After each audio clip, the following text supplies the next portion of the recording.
एक बार फिर से अशरफ का मैं रुख करूंगी। अभिषेक, आप बने रहिए। जवारी के मारे जाने के बाद अशरफ, ये सवाल उठ रहा है कि क्या अगस्त 2021 में काबुल पर कब्जा करने के बाद तालिबान आतंकी सरगना को शरण दिए हुए था? मलिका, एक चीज जो है तालिबान को लेकर आपने सही कहा। पिछले साल 15 अगस्त को ही तालिबान ने पूरी तरह से कब्जा किया था अफगानिस्तान में। लेकिन जब से तालिबान की पहली दौर की हुकूमत थी, जो 20 साल पहले, 21 साल पहले थी, 2000 तक, और उसके बाद जो 20 साल तक जो युद्ध तालिबान ने अमेरिका और नेटो फोर्सेस के साथ लड़ा, कहीं ना कहीं जो अल जवाहिरी था वो तो तालिबान के संपर्क में था। हाँ, अगर कि उसामा बिन लादेन पाकिस्तान चला गया था, एबटाबाद में वो मारा गया था, लेकिन अल जवाहिरी यहाँ पर जो प्रमुख तालिबान कमांडर है, उन्हीं का मेहमान पहले भी था और उसके बाद भी था। लेकिन उस बीच जब तालिबान और इसकी लड़ाई चल रही थी अमेरिका की, तो माना जा रहा था कि अल जवाहिरी भी हो सकता है कि ज्यादा चांसेस हैं कि, क्योंकि वो सबसे ज्यादा वफादार उसामा बिन लादेन का था और उसके मारे जाने के बाद प्रमुख भी बना अलकायदा का, वो भी उसके साथ हो सकता है, तो वो भी पाकिस्तान में चला गया हो। लेकिन आज जिस अंदाज से अब पुष्टि हुई है कि अल जवाहिरी काबुल में मारा गया है, ये भी माना जाता है सूत्रों के अनुसार कि शायद तालिबान की हुकूमत लौटने के बाद ही हो सकता है कि वो अफगानिस्तान या काबुल आया हो, किसी पड़ोसी देश से, चाहे पाकिस्तान हो या फिर कोई देश हो। लेकिन इतना जरूर है कि जो आप अभी कुछ देर पहले मलिका अभिषेक से पूछ रही थी कि क्या अलकायदा खत्म होगा अल जवाहिरी के मारे जाने के बाद, काफी मुश्किल और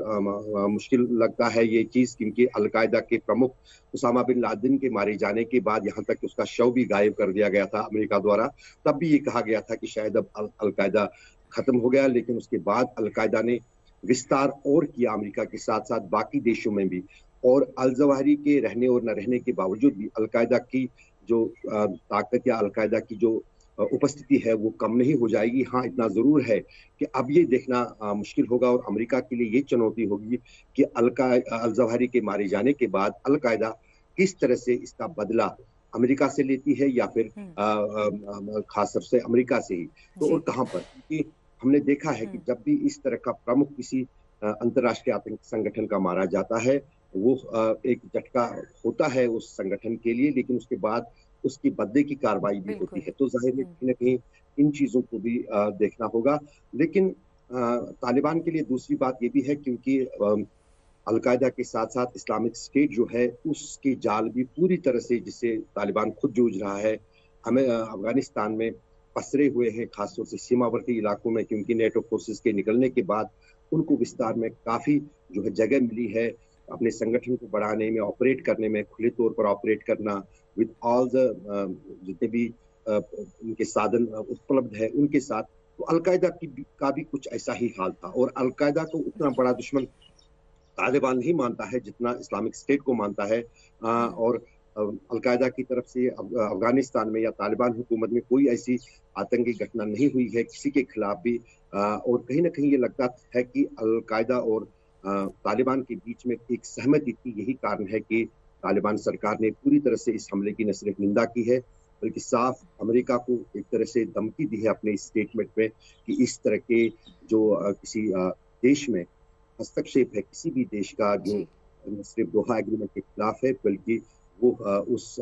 देश की सॉवरेनिटी पे एक अटैक है, तो कहीं ना कहीं एक चेतावनी भी जारी कर दी है अमेरिका के लिए। और हमने देखा, आपको भी याद होगा कि पिछले साल जब 15 अगस्त को अमेरिकन सेना निकली थी अफगानिस्तान से, तो बहुत बड़ा एक हमला अमेरिकन आर्मी पे भी हुआ था काबुल एयरपोर्ट पे, जिसमें 20 से भी ज्यादा अमेरिकी सैनिक जो है मारे गए थे। तो कहीं ना कहीं अगर अफगानिस्तान में नहीं तो आस पड़ोस के देशों में जहां जहां भी अमेरिकन डिप्लोमेट्स हैं या अमेरिकन सिटीजन हैं या अमेरिकन कॉन्ट्रैक्टर्स हैं, तो कहीं ना कहीं वो अब अलकायदा के निशाने पर आ सकते हैं। तो जाहिर है उसके लिए भी अमेरिका को काफी सतर्क रहना पड़ेगा। जी, और जिस तरह से तालिबान इसका विरोध कर रहा है, इस्लामिक अमीरात इसका विरोध कर रहा है, क्या ये अमेरिका के लिए कोई चिंता की बात होगी अशरफ? लगता है आपको ऐसा? क्योंकि जिस तरह से ये ऑपरेशन को अंजाम दिया गया, ये कोई एक दिन में सोचा हुआ ऑपरेशन तो नहीं होगा, लंबे वक्त से इसकी तैयारी की जा रही होगी, और कहीं ना कहीं अमेरिका ये जान रहा होगा कि इसके रेपरकशंस क्या हो सकते हैं, क्या कॉन्सिक्वेंसेज उनको झेलने पड़ सकते हैं। तो क्या ये जो चेतावनी अमेरिका को दी जा रही है, इससे अमेरिका को चिंता होगी? अमेरिका को चिंता होनी चाहिए, क्योंकि कहीं न कहीं तब अमेरिका अफ़गानिस्तान छोड़कर चला गया था, जब पूरी तरह से उनको एक भरोसा दिया था, क्योंकि हम कवर कर रहे थे उस वार को। तालिबान ने उनको एक भरोसा दिया गया था कि आपका बाल भी बांका नहीं होगा, आप अमेरिका से सेफ़ली निकल सकते हैं, कोई भी आतंकी हमला जो होगा, उसका मुकाबला तालिबान करेगा अगर अमेरिकन सेना पर होती है। और हमने देखा जब 7 जुलाई से विथड्रॉवल हो रहा था यूएस ट्रूप्स का अफ़गानिस्तान और काबुल से, तो पूरी तरह से जितने भी महत्वपूर्ण ठिकाने थे, जब तालिबान ने रिज़्यूम किया था पावर, उसके बाद उन्हीं की आहत आ गई थी 15 अगस्त के बाद। तो उसी देख-रेख में जो है अमेरिका इक्वेशन जिसको बोलते हैं, खाली कर रहा था अफ़गानिस्तान। तो लेकिन कहीं न कहीं पूरी तरह से उनको भरोसा दिया था तालिबान का कि उनकी सुरक्षा में वो लगेंगे, और तालिबान ने अपने कैडर को लगाया भी था। अगर अब अमेरिका के इंटरेस्ट के पर कोई हमला होता है जो जनरेट होता है अफ़गानिस्तान से या काबुल से, किसी भी जगह पर जैसे, और उस वक़्त तालिबान के लिए ये बहाना मिलेगा कि देखिए आपने संधि तोड़ दी, आपने एक